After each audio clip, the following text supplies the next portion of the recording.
Hello everyone. सो आज हम horticulture का लेक्चर नंबर 12 करेंगे, जिसमें कि हम पोमोग्रेनेट, ग्रेप, एप्पल पढ़ेंगे। ठीक है, कल हमने क्या किया था, इससे पहले हमने मैंगो, बनाना, पपाया और साथ ही साथ कल हमने बेर भी पढ़ लिया था। ठीक है, तो आप लोग उनको रीड कर लीजिएगा। चलिए आज हम पोमोग्रेनेट से स्टार्ट करेंगे।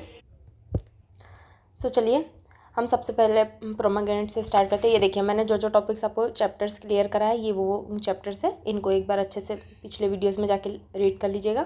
ठीक है, ये देखिए पोमोग्रेनेट। तो पोमोग्रेनेट में मैं आपको क्या क्या बताऊँगी। पोमोग्रेनेट में सबसे पहले हम पढ़ेंगे इसका बॉटनिकल नेम। बॉटनिकल नेम क्या होता है? बॉटनिकल नेम होता है पंसिया ग्रेनेटम। ठीक है, याद रखिएगा बॉटनिकल नेम इसका क्या होता है। एक सेकेंड ना, मैं आपको लिख के बता देती हूँ। बॉटनिकल नेम क्या होता है इसका? बॉटनिकल नेम होता है पंसिया ग्रेनेटम।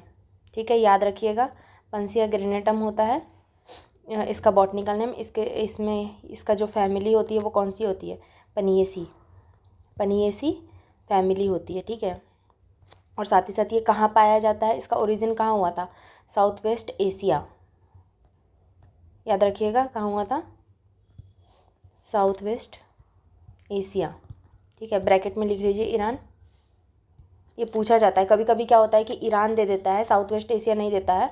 तो आप लोग को ध्यान रखिएगा कि ईरान होता है। ठीक है, नहीं तो कई लोग क्या होता है कि गलत लगा देते हैं, या फिर नन ऑफ दिस रहता है तो नन ऑफ दिस कर देते हैं। नहीं, ऐसा नहीं है, ईरान रहता है कभी कभी ऑप्शंस में। तो आप यहाँ पर ध्यान दीजिएगा। ठीक है, और साथ ही साथ इसे क्या कहा जाता है? फ्रूट ऑफ पैराडिस कहा जाता है। ये नेशनल फ्रूट है ईरान का। याद रखिएगा, ये पूछा जाता है एग्ज़ाम्स में। ये कहाँ का नेशनल फ्रूट है? नेशनल फ्रूट है ईरान का। ठीक है, पोमोग्रेनेट कहाँ का नेशनल फ्रूट है, ये याद रखिएगा। नेशनल फ्रूट ऑफ ईरान लिख लीजिए। National fruit of Iran. ठीक है, नेशनल फ्रूट ऑफ लिख लीजिए और फ्रूट ऑफ पैराडिस लिख लीजिए। ठीक है, फ्रूट ऑफ पैराडिस लिख लीजिए। इसका जूस जो यूज़फुल होता है, ठीक है, इसका जो जूस होता है वो बहुत यूज़फुल होता है। किस में यूज़फुल होता है, मतलब कौन सा डिसीज़ जो होता है वो हो जाता है। ठीक है, लेप्रोसी डिसीज़। ठीक है, लेप्रोसी जो डिसीज़ होता है उसके लिए इसका जूस बहुत है यूज़फुल होता है। ठीक है, चलिए बताइए, इसमें जो रेड कलर होता है, इसका जो अपर एंड स्किन का और एरिल में जो इसका रेड कलर होता है वो किस चीज़ की वजह से होता है? मैंने कल ही आप लोग को बताया था, जो कि हम लोगों ने पढ़ा था लीची में, कि उसमें भी रेड कलर किसकी वजह से हो जाता है। मैंने आप लोग को कल बताया था ना, एंथोसाइनिन। ठीक है, याद रखिएगा एंथोसाइनिन। एंथोसाइनिन से इसमें क्या होता है, ये एरिल भी होता है, स्किन भी होता है इसमें, तो उसमें दोनों में रेड कलर होता है, वो एंथोसाइनिन की वजह से होता है। ठीक है, याद रखिएगा।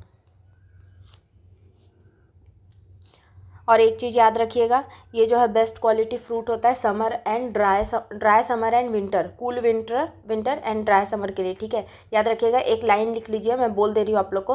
Pomegranate yield the best quality fruit in area. लिख लिए, pomegranate yield the best quality fruit in area of cool winter and hot dry summer. ठीक है, याद रखिएगा, cool winter and hot dry summer. मैं लिख दे रही हूँ, cool winter and hot dry summer. ठीक है,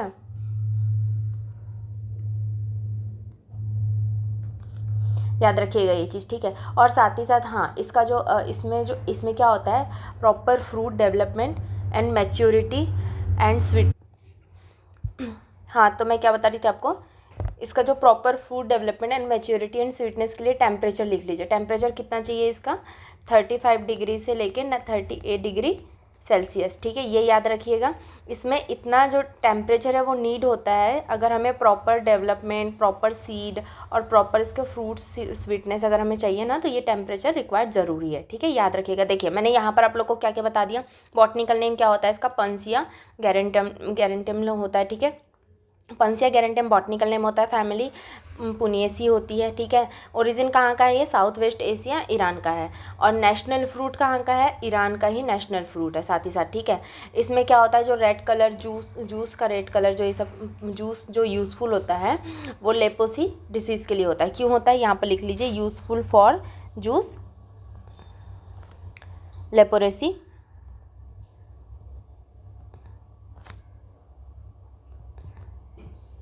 ठीक है, याद रखिएगा ये चीज़। ये यूज़फुल फॉर जूस इसका जो है वो इस डिसीज़ के लिए यूज़फुल होता है, याद रखिएगा। जो स्किन में और एरिड में जो रेड कलर पाया जाता है वो एंथोसाइनिन का होता है, ठीक है, याद रखिएगा। फिर उसके बाद में क्या होता है, ये look winter and hot dry summer के लिए बेस्ट क्वालिटी फ्रूट होता है। और इसका टेम्परेचर बेस्ट, अगर हमें इसका proper fruit development, maturity and sweetness, अगर हमें सब चीज़ बेस्ट चाहिए तो इसका टेम्परेचर 35 to 38 डिग्री सेल्सियस होना चाहिए, ठीक है। इसके बारे में मेन एक और पॉइंट यहाँ लिख लीजिए। चलिए अब दूसरे पेज में लिखते हैं, याद यहाँ पर लिख लीजिए एक और पेज इसका, ठीक है। यहाँ पर क्या है, इसका जो नेशनल रिसर्च सेंटर कहाँ है इसका पोमोग्रेनेट का, ठीक है, याद रखिएगा। नेशनल रिसर्च सेंटर, ये याद रखिएगा, ये पूछा जाता है, ठीक है।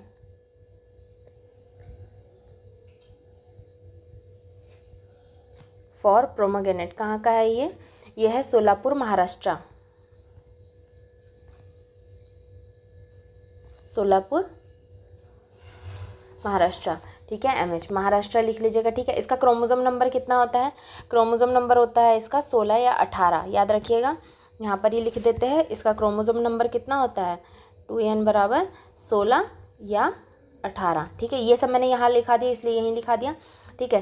टेस्ट इसमें किस चीज़ का टेस्ट होता है, कौन सा एसिड होता है जो टेस्ट इज़ ड्यू टू, लिखिए, test is due to citric acid,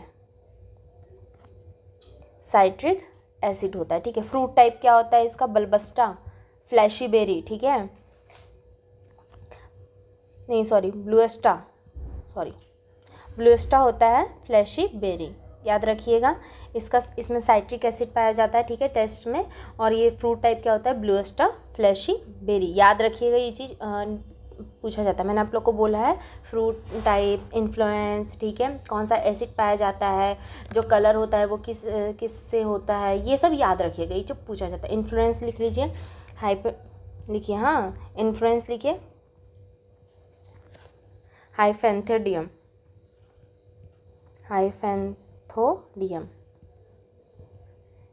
हाइफेंथोडियम लिखिए, ठीक है। और इसका जो इडिबल पार्ट होता है, मतलब इडिबल मतलब जो खाने वाला, तो जाहिर सी बात है वो तो एरिल ही होता है, जिसे टेस्टा भी कहा जाता है, ठीक है। और इसको एक और नाम इसका जो ये कौन सा पार्ट होता है इसमें खाने को, सीड कवरिंग, याद है ना। आप लोग जब अनार जब आप लोग खाते हो तो उसके छोटे छोटे दाने जो होते हैं, ठीक है, उसके ऊपर एक पतली सी रेड कलर की लेयर होती है जो कि हम खाते हैं। हम इसका जो बारीक से सीड भी होते हैं वो भी हम कंज्यूम करते हैं, लेकिन वो जो हम मेनली जो खाते हैं उसे क्या कहा जाता है, एरिल, ठीक है, याद रखिए, टेस्टा, ठीक है। Seed covering. प्रोपागेशन किससे होता है, प्रोपागेशन का याद रखिएगा किससे होता है, cutting and air layering and cutting, ठीक है, याद रखिएगा। प्रोपागेशन में लिखिए, मैं आपको पूरा हेडिंग नहीं लिख रही हूँ, लेकिन मैं बोलते जा रही हूँ, उस हिसाब से यहाँ पर नोट करते चलिएगा, ठीक है। कटिंग और एयर लेयरिंग, ठीक है, याद रखिएगा।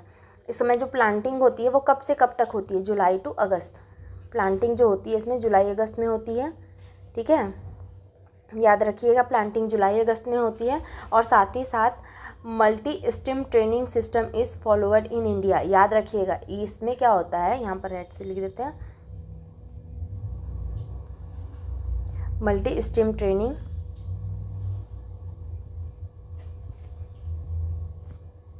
सिस्टम इज़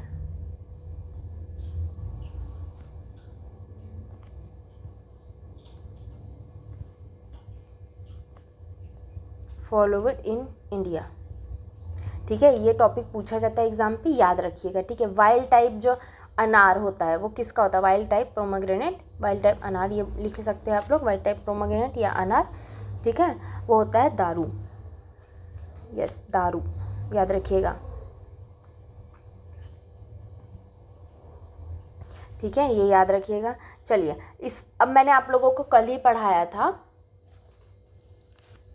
मैंने कल आप लोगों को पढ़ाया था गुआवा में 3 बहार होती है, ठीक है, याद है। 3 बहार कौन सी होती है, अम्बे, मृग, हस्त। वैसे ही सेम पोमोग्रेनेट में भी 3 बहारें पाई जाती है, कौन सी, अम्बे, मृग और हस्त पाई जाती है, ठीक है। अम्बे, मृग और हस्त, ये 3 बहारें पोमोग्रेनेट में भी पाई जाती है, ठीक है। तो चलिए लिखिए, जो अम्बे बहार लिखिए, सबसे पहले लिखिए यहाँ पर अम्बे बहार, ठीक है।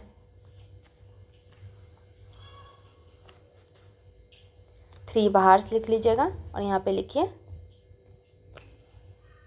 अम्बे बहार, लिखिए अम्बे मृग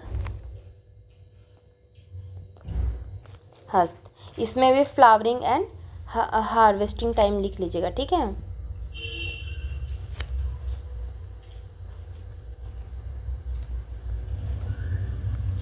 ठीक है, ये अम्बे मृग हस्तभार, ठीक है, याद रखिएगा। चलिए, इसमें जो फार्मर जो फेवरेबल सबसे फार्मर की जो सबसे फेवरेट जो बहार होती है वो कौन सी होती है, कहा जाता है इसमें फार्मर फेवरेट बहार कौन सी होती है, अम्बे बहार होती है, ठीक है, जो कि फार्मर्स लोग सबसे पहले प्रेफर करते हैं, ठीक है, जो कि high rainfall and humid areas के लिए बहुत बेस्ट होती है। याद रखिएगा, यहाँ पे ब्रैकेट में लिख लीजिए फार्मर प्रैक्टिस।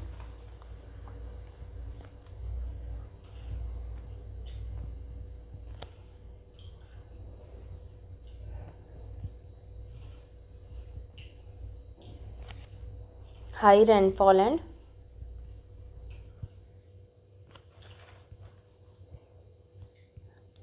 ह्यूमिड एरियाज, ठीक है, याद रखिएगा। ठीक है, याद रखिएगा high rainfall and humid areas, ठीक है। चलिए, इसमें मैंने बोला ना मैं आपको फ्लावरिंग का और हार्वेस्टिंग का बताऊंगी, तो अम्बे बहार में फ्लावरिंग लिखिए जन फेब में, जन फेब में इसकी फ्लावरिंग होती है, ठीक है, और हार्वेस्टिंग का लिखिए जून और अगस्त में, ठीक है, हार्वेस्टिंग लिखिएगा जून और अगस्त में। याद रखिएगा, ये फ्लावरिंग है और ये हार्वेस्टिंग है, ठीक है, ये हार्वेस्टिंग है और ये फ्लावरिंग है, याद रखिएगा, ठीक है। क्या लिखा, अम्बे बहार में जैन और फेब में फ्लावरिंग होती है, जून अगस्त में हार्वेस्टिंग होती है। वैसे ही मृग बहार में लिखिए जून जुलाई में फ्लावरिंग, ठीक है, और वैसे ही नवंबर जैन में नवंबर जैन में हार्वेस्टिंग।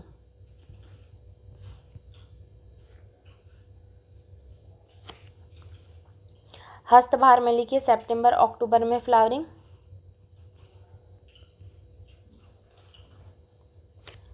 और लिखिए फेब अप्रैल में हार्वेस्टिंग।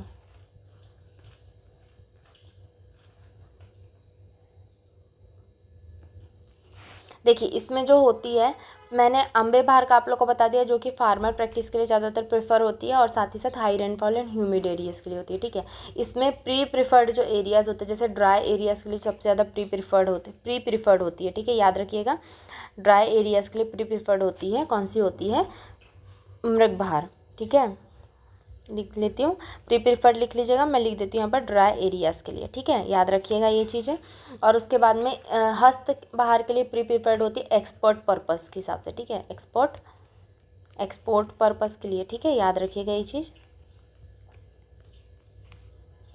ऐसे ज़्यादातर अगर इसमें पूछा जाता है तो सिर्फ यही पूछा जाता है कौन सी पोमोग्रेनेट में कौन सी बहार है जो फार्मर प्रीफर्स के लिए होती है और कौन सी ड्राई एरियाज़ के लिए होती है और कौन सी एक्सपोर्ट पर्पस के लिए होती है, ठीक है, ज़्यादातर इसमें पूछा नहीं जाएगा। हार्वेस्टिंग फ्लावरिंग आप लोग को पता होना चाहिए, अगर गलती से पूछा गया ये कुछ तो इस कारण, ठीक है। चलिए, अब इसमें जो क्लाइमेट होता है वो क्लाइमेट्रिक फ्रूट होता है, ठीक है, नॉन क्लाइमेट्रिक, सॉरी, जो फ्रूट होता है वो कौन सा होता है, वो नॉन क्लाइमेट्रिक होता है, याद रखिएगा,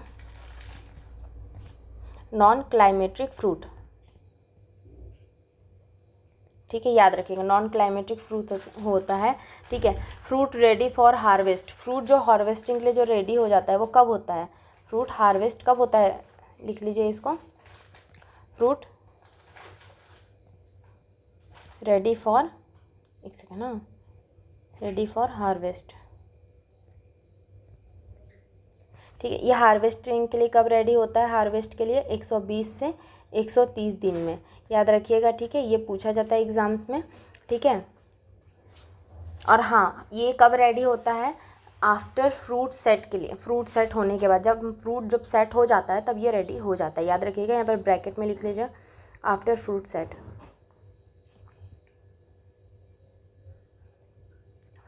आफ्टर फ्रूट सेट, याद रखिएगा, ठीक है। साथ ही साथ इसमें एक और है जो फ्रूट रेडी फॉर हार्वेस्ट, इसमें और एक टाइप आता है क्या, कि 5 to 7 मंथ आफ्टर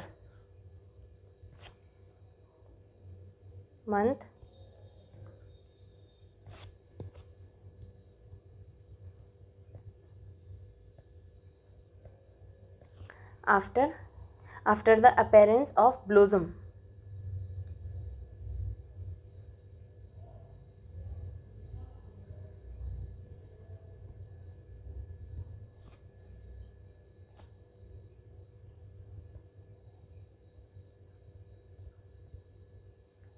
ठीक है, ये याद रखिएगा।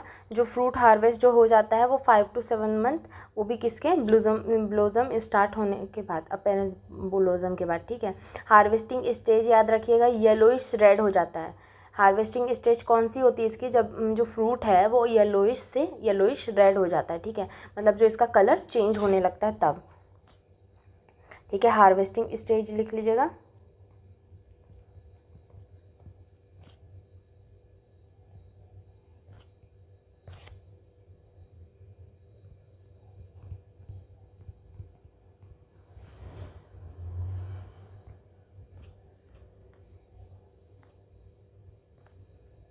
ये मैं टिक लगा दिया ताकि आप लोग को पता रहे कि ये इसका है। ठीक है, येलोइश रेड, कलर चेंजिंग लिख लीजिएगा।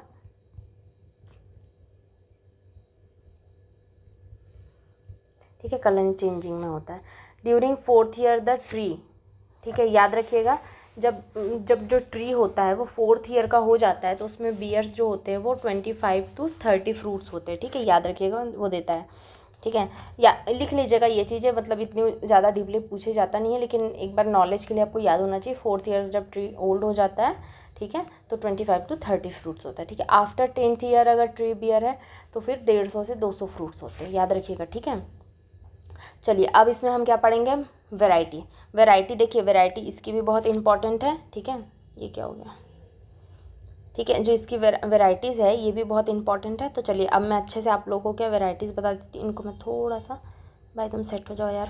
ठीक है,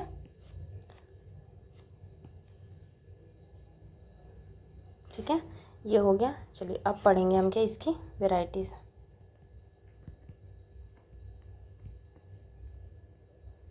ये देखिए, इसकी वैरायटी लिखिए। चलिए मैं आप लोग को पहले वैरायटी लिखा देती हूँ, फिर इसके बारे में मैं अच्छे से आपको डीपली बताऊँगी। ठीक है, सबसे पहले लिखिए गणेश,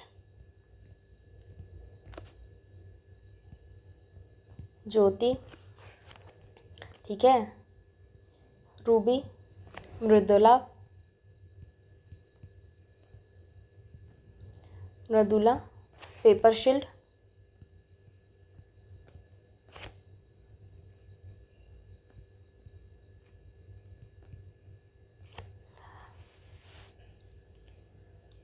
आनंदी, आनंदी करोंदी, आनंदी लिखिए।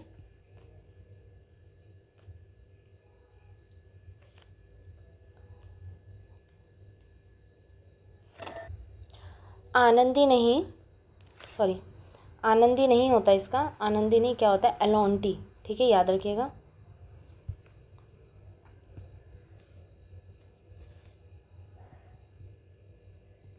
एलोंटी, और एक होता है क्या, कराती।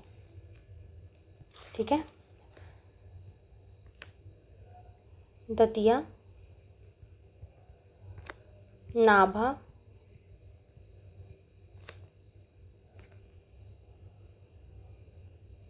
मुस्किट,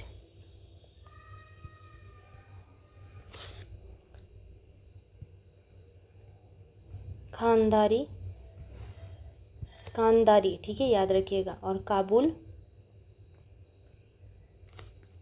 भगुआ।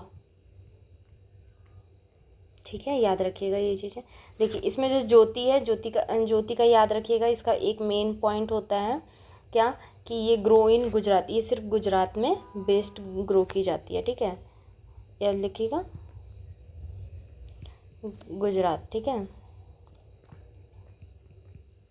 Grow in Gujarat. ठीक है, याद रखिएगा इनको, इसको याद रखिएगा। चलिए अब मैं आप लोग को बताती हूँ, जैसे मृदुला होती है, मृदुला कौन सी होती है, मृदुला है सॉफ्ट सीडेड वैरायटी है। ठीक है, मृदुला कौन सी है, सॉफ्ट सीडेड है।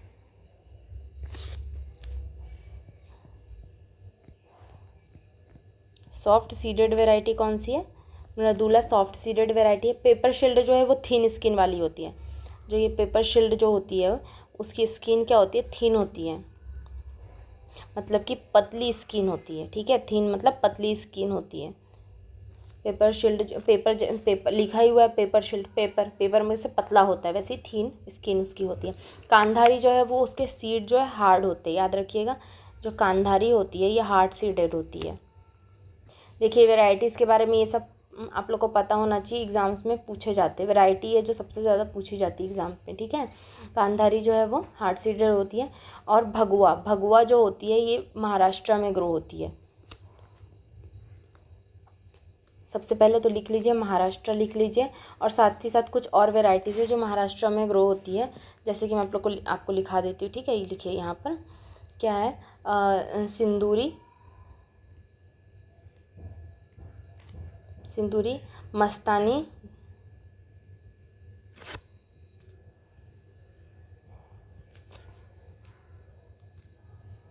जय महाराष्ट्र, ठीक है। सिंदूरी, मस्तानी, जय महाराष्ट्र, याद रखिएगा ये चीज़ें, ठीक है। चलिए अब इसमें ना हार्ड सीडेड वैरायटी कुछ और भी होती है, जैसे कि ये जो हार्ड सीडेड लिखा हुआ है यहाँ पर, जैसे ये हार्ड सीडेड वैरायटी है, ये और भी होती है, जैसे कि कांधारी हो गया, मुस्कर हो गया, ठीक है। मुस्कर, कांधारी, मुस्कर रेड, याद रखिएगा। कांधारी के बाद में लिखिएगा मुस्कर रेड, मुस्कर रेड, आलंदी,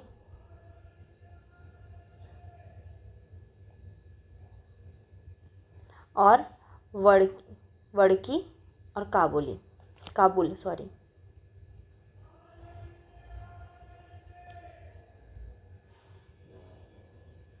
वड़की और काबुल, ठीक है। ये याद रखिएगा। इसमें सॉफ्ट सीडेड जो वैरायटी होती है, चलिए इस सॉफ्ट सीडेड वैरायटी थोड़ी अधिक होती है, मैं दूसरे पेज में आप लोग को बताती हूँ, लेकिन मेन जो सबसे ज़्यादा सॉफ्ट सीडेड में होती है वो मृदुला होती है, याद रखिएगा, ठीक है। चलिए यहाँ पे लिखिए सॉफ्ट सीडेड वैरायटी,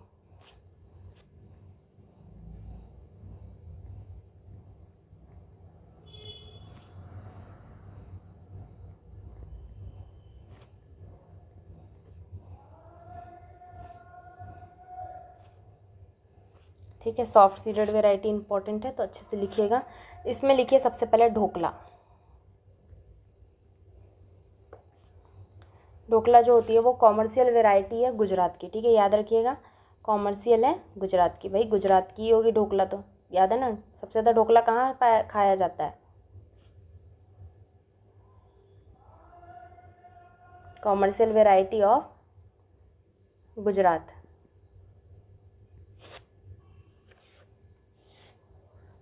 इसके बाद होता है गणेश, ठीक है, गणेश। जो गणेश जो होती है उसमें लिखिए सिलेक्शन फ्रॉम आलंदी, याद रखिएगा। इसका जो सिलेक्शन होता है वो कहाँ से होता है, आलंदी, सिलेक्शन फ्रॉम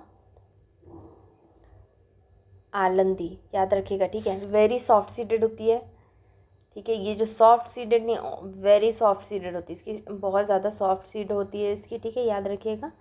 उसके बाद में लिखिए वेल नोन अस कल्टीवार, कल्टीवार से इसको मतलब इसे कल्टीवार किया जाता है, ठीक है, वेल नोज अस कल्टीवार। इसके बाद आगे हेड एक लिख लीजिएगा लाइन।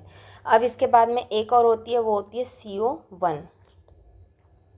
जो CO1 जो होती है, ठीक है, ये जो होती है सिलेक्शन डेवलप्ड एट तमिलनाडु, इसका जो होता है it is a selection developed eight Tamil Nadu, लिख लीजिएगा, सिलेक्शन डेवलप्ड एट तमिलनाडु, पूरा पूरा लिखिएगा। इट इज़ अ, देखिए it is a selection developed eight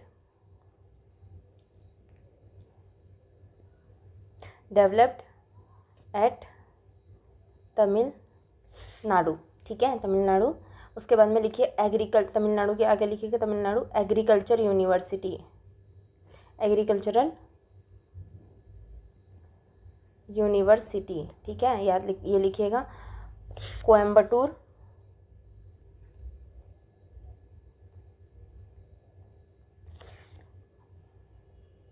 याद लिखिए। एक और चीज़ लिखिए, कोयम्बटूर में लिखिएगा। उसके आगे लिखिए with purple aryl and soft seeded. इसमें क्या होता है जी, ये क्या होती है, जो पर्पल एरिल होती है, अंदर जो हल्का सा पल्पिश कलर होता है, ठीक है, पर्पल एरिल सॉफ्ट सीडेड,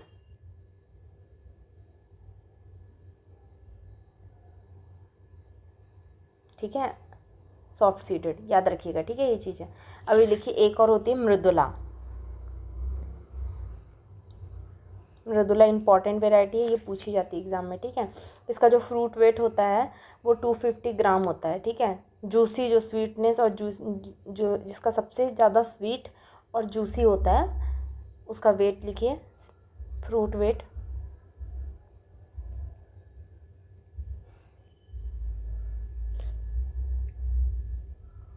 ठीक है, लिख लीजिएगा। और ये जो होती है वो सबसे ज़्यादा स्वीट और जूसी होती है, याद रखिए। इसका जो TSS लिखिए, इसका TSS कितना होता है, 16.32%, ठीक है। और ये एसिडिक होती है, तो इसमें जो एसिडिटी है वो एसिडिक जो है वो कितना पाया जाता है, एसिडिटी लिखिए कितनी पाई जाती है, 0.47%। ये पूछे जाते हैं पॉइंट, इसलिए मैं आप लोग को नोट कर। एंट्रेंस एग्ज़ाम में ये सब चीज़ें पूछी जाती है, आप हर एग्ज़ाम में तो नहीं लेकिन एंट्रेंस एग्ज़ाम में पूछी जाती है, तो याद रखिएगा। सीडेड सॉफ्टर देन गणेश, याद रखिएगा।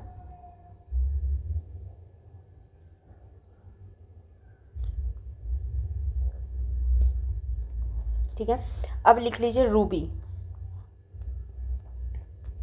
एक होती है रूबी जिसमें क्या होता है, multiple cross hybrid development at IIHR, ठीक है। मल्टीपल क्रॉस हाइब्रिड डेवलपमेंट,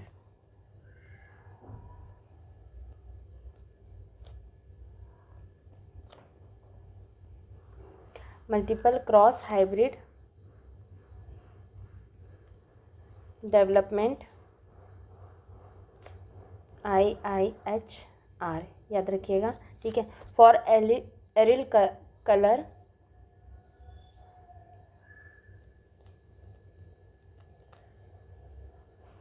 जो एरिल का जो कलर होता है उसके लिए, एंड सीड मेलोनेस।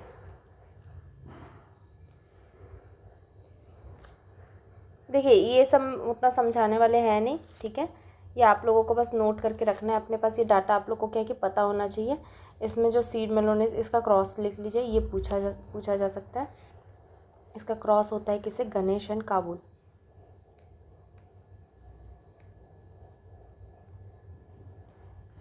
ठीक है।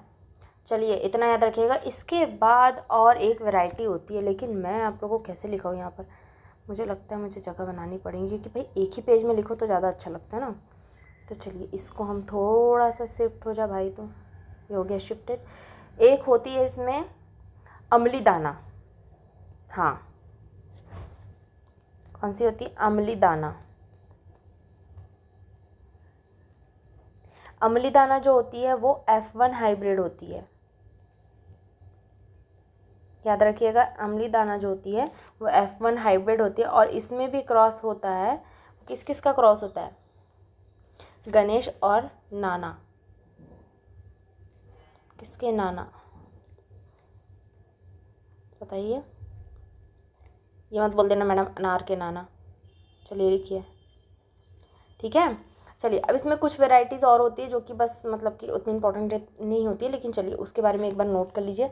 कुछ वेराइटी होती है जैसे फूले अर्का, गामा खट्टा, हायती, मुस्कट, ठीक है। लिख लीजिए, अदर वेराइटीज़ में लिख लीजिए, लिखिए फूले अर्का, गामा खट्टा,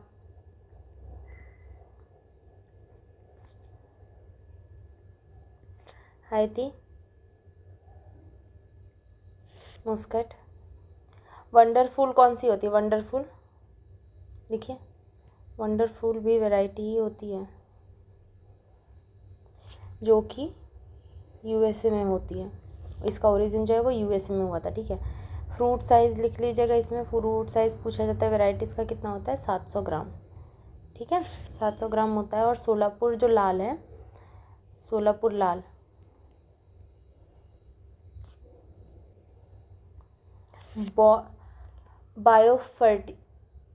बायोफर्टिलाइज जो होता है, बायोफर्टिफिल्ड,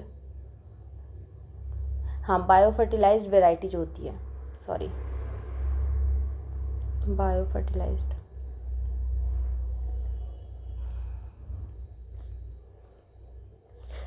इसमें हाई कंटेंट में पाया जाता है आयरन एंड जिंक, जो हाई कंटेंट में, जो हाई इसमें पाया जाता है, हाई कंटेंट में वो आयरन एंड जिंक पाया जाता है। ये चीज़ें याद रखिएगा। चलिए बस इतनी ही होती है, इसके बाद और कोई वैरायटी नहीं होती है।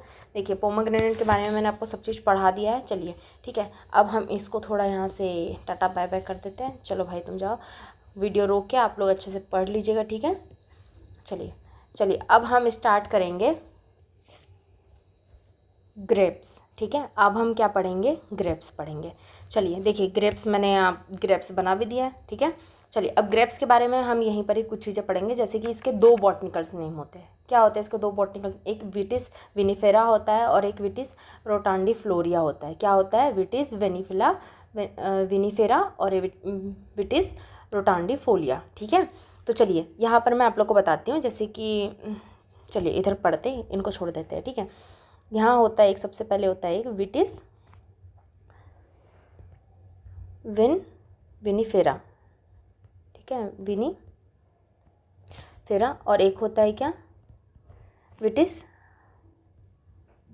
रोटांडिफोलिया, ठीक है। ये दो इसके बॉटनिकल्स नेम होते हैं, इंपॉर्टेंट होते हैं, ठीक है। इन दोनों के बारे में अलग अलग पूछा जाता है। साथ ही साथ इनका क्रोमोसोम नंबर याद रखिएगा। इनमें दोनों में, इसमें 38 क्रोमोसोम नंबर होता है, ठीक है। इसमें 38 क्रोमोसोम नंबर होता है, और इसमें कितना क्रोमोसोम नंबर होता है, इसमें 40 क्रोमोसोम नंबर होता है, ठीक है। ये चीज़ याद रखिएगा, इसमें 30 और इसमें 40 क्रोमोसोम नंबर होता है। क्रोमोसोम नंबर 8 इंपॉर्टेंट्स होते हैं।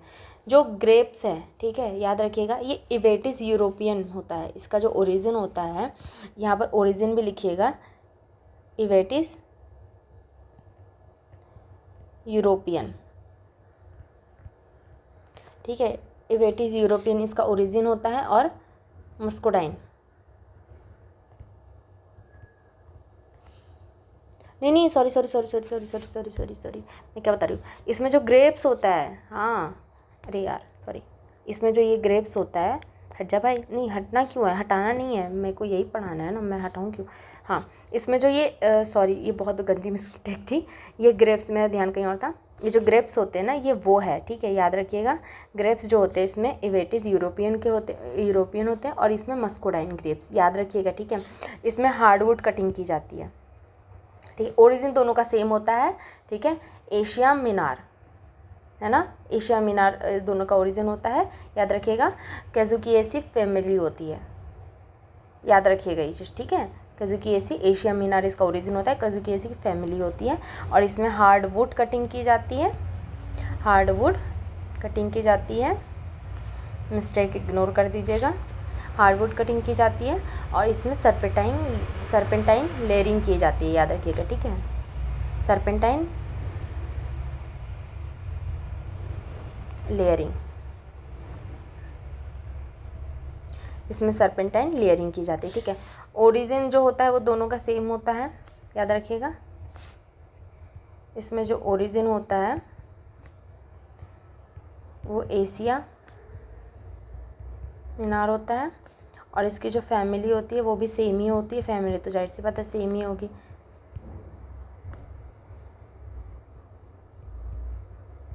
ठीक है, ये याद रखिएगा। चलिए, और इस, हाँ, ये कौन सी क्रॉप है बताइए, कौन सी है ये, क्रॉस पॉलिनेटेड क्रॉप है, कौन सी है, cross pollinated crop,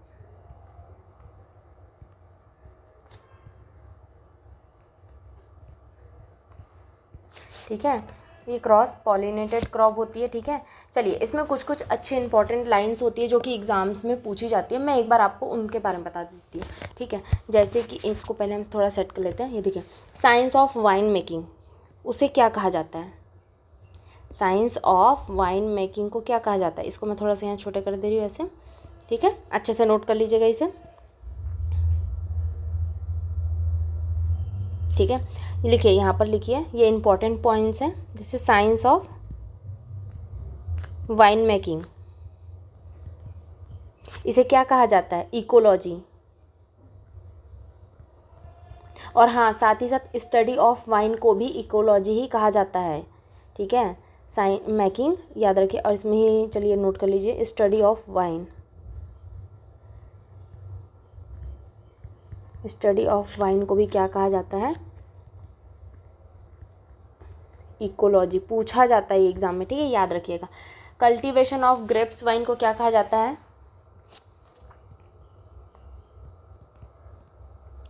cultivation of grapes wine को क्या कहा जाता है, बताइए। और कल्टीवेशन ऑफ वाइन को क्या कहा जाता है? जी हाँ, साइंस ऑफ वाइन और स्टडी ऑफ वाइन अलग होता है। कल्टीवेशन ऑफ वाइन का भी बताइएगा।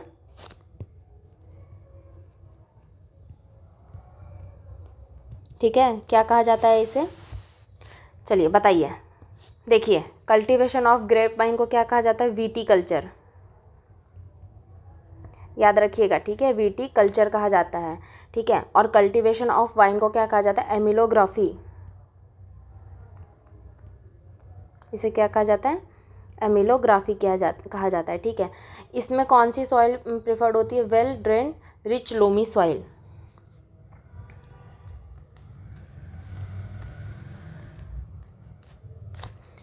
लोमी सॉइल, ठीक है, रिच लोमी सॉइल।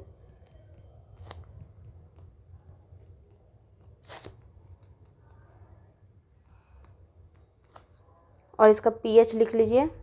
इसका पीएच कितना होता है? 6.5 to 7.0।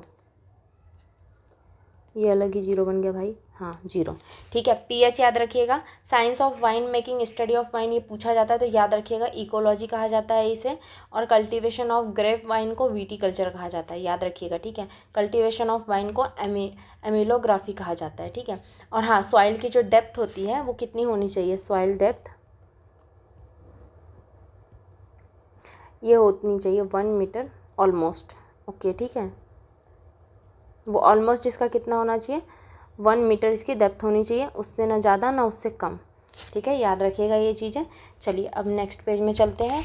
इसके बाद में लिख लीजिए। देखिए, मैं इसके बारे में कुछ इंपॉर्टेंट पॉइंट है वो मैं आप लोग को नोट करा देती हूँ। तो चलिए यहाँ पर पहले हेडिंग डाल लीजिए नोट करके, ठीक है। काफ़ी इंपॉर्टेंट पॉइंट है, याद रखिएगा ये सब चीज़ें, ठीक है। बताइए, अरोमा, मस्कीटो का जो फ्लेवर होता है, मतलब कि उसका जो अरोमा होता है, टेस्ट जो आता है इसमें, ठीक है, फ्लेवर अरोमा, ये किससे होता है? ये होता है मिथाइलिन ट्रेनिलेट। याद रखिएगा, मैं लिख देती हूँ, थोड़ा टफ नाम है, मिथाइलिन ट्रेनिलेट से, ठीक है।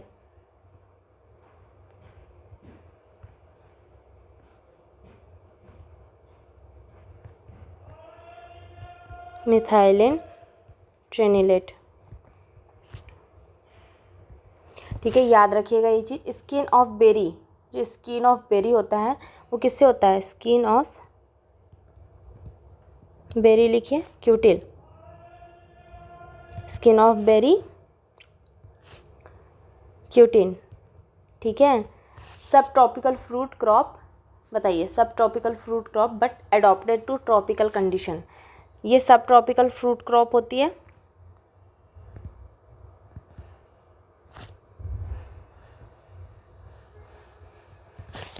फ्रूट, बट इसकी कंडीशन क्या होती है? Adapted to tropical condition. सारे अच्छे से लिखिएगा क्योंकि एग्ज़ाम में जैसे कि तैसे कहीं कहीं पूछे जाते हैं, ठीक है। To tropical condition,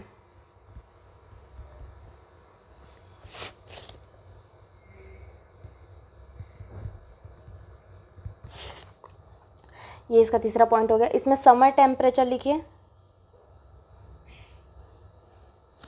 summer temperature लिखिए, इसका कितना होता है? समर टेम्परेचर जो होता है वो 35 डिग्री सेल्सियस होता है फॉर कल्टीवेशन। याद रखिएगा, किस लिए?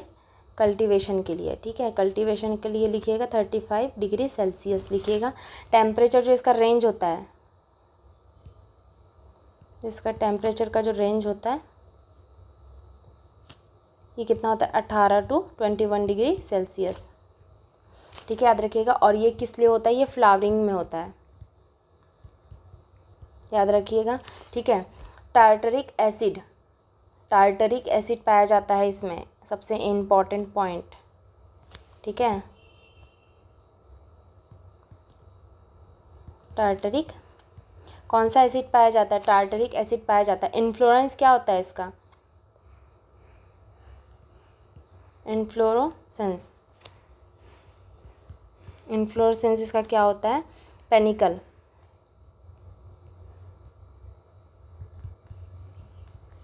इसका इन्फ्लोरेसेंस क्या होता है? पेनिकल होता है। एडिबल पार्ट क्या होता है इसका? एडिबल पार्ट लिखिए, पेनिकार्प एंड प्लेसेंटा।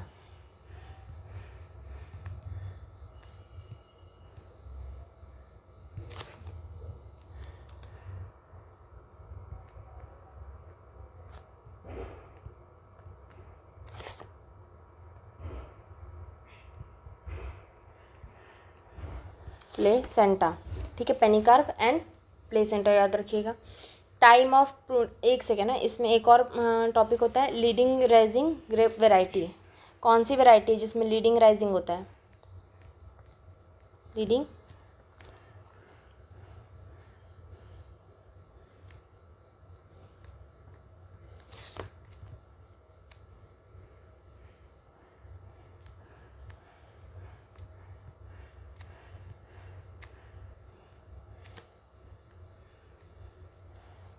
ये कभी कभी ना पता नहीं क्या हो जाता है, लगता है गर्मी सर चढ़ गई मेरे।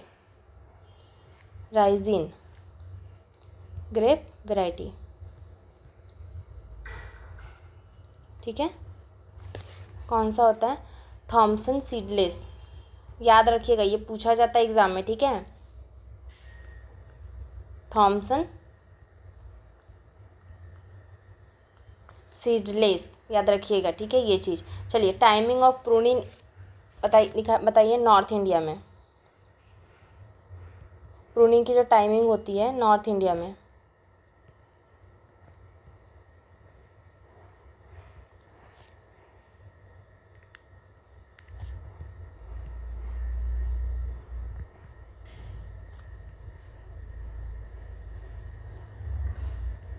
नॉर्थ इंडिया में बताइए। दिसंबर टू जैन, ठीक है याद रखिएगा। इसका जो TSS होता है, ग्रेप्स में जो TSS पाया जाता है 15 डिग्री ब्रिक्स, ठीक है। और इसके TSS जो पाया जाता है किसमें? राइजिन ग्रेप में।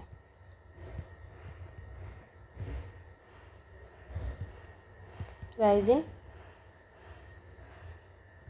ग्रेप्स में जो पाया जाता है वो 17 डिग्री ब्रिक्स होता है, याद रखिएगा ये चीज़ें। देखिए जितने भी पॉइंट्स ये सब मैं लिखा रही हूँ ये सब इंपॉर्टेंट है, याद रखिएगा, ठीक है इनको। नहीं तो फिर मैं लिखाऊँ क्यों? फिर तो मैं बोल के आपको लिखा दूँ, वो मैं बोल दूँ आप लिखती रहना, ऐसा कर दूँ ना। ये अलग अलग TSS से याद रखिएगा। एक्सपोर्ट पर्पज़ में लिखिए 18 ब्रिक्स, ठीक है। इसका जो स्टैंडर्ड जो होता है, मतलब कि स्टैंडर्ड जो इसमें ब्रिक्स लगता है वो 20 to 23 डिग्री सेल्सियस लगता है, जो इम्पॉर्टेंट है। ये इनको मोस्टली पूछा जाएगा, लेकिन इतना भी नहीं, लेकिन ये आपको हर जगह पूछा जा सकता है, ठीक है। मोस्टली जगह आप इसको देख सकते हैं 23 डिग्री ब्रिक्स, ठीक है। इज़ द स्टैंडर्ड लिखिए इसमें,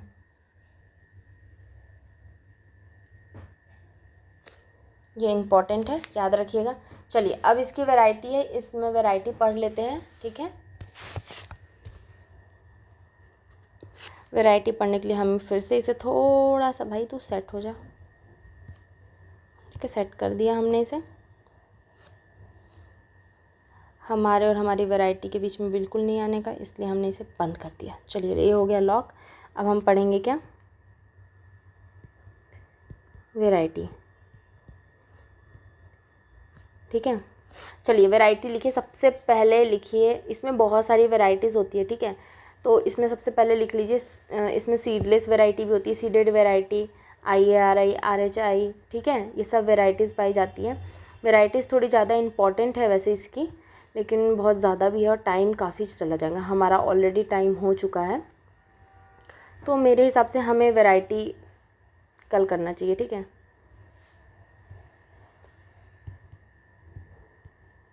नेक्स्ट डे, ठीक है। याद रखिएगा। चलिए हम कल वैरायटी पढ़ेंगे और साथ ही साथ फिर हम एक नया फ्रूट क्रॉप पढ़ेंगे, जो कि एप्पल है, जो हम लोग यहाँ पढ़ने वाले थे, लेकिन अब वो यहाँ नहीं, अब हम कल पढ़ेंगे। चलिए ठीक है, जितना मैंने अभी पढ़ाया है फिलहाल उसको अच्छे से रीड करके आइएगा, ठीक है। चलिए ठीक है, बाय।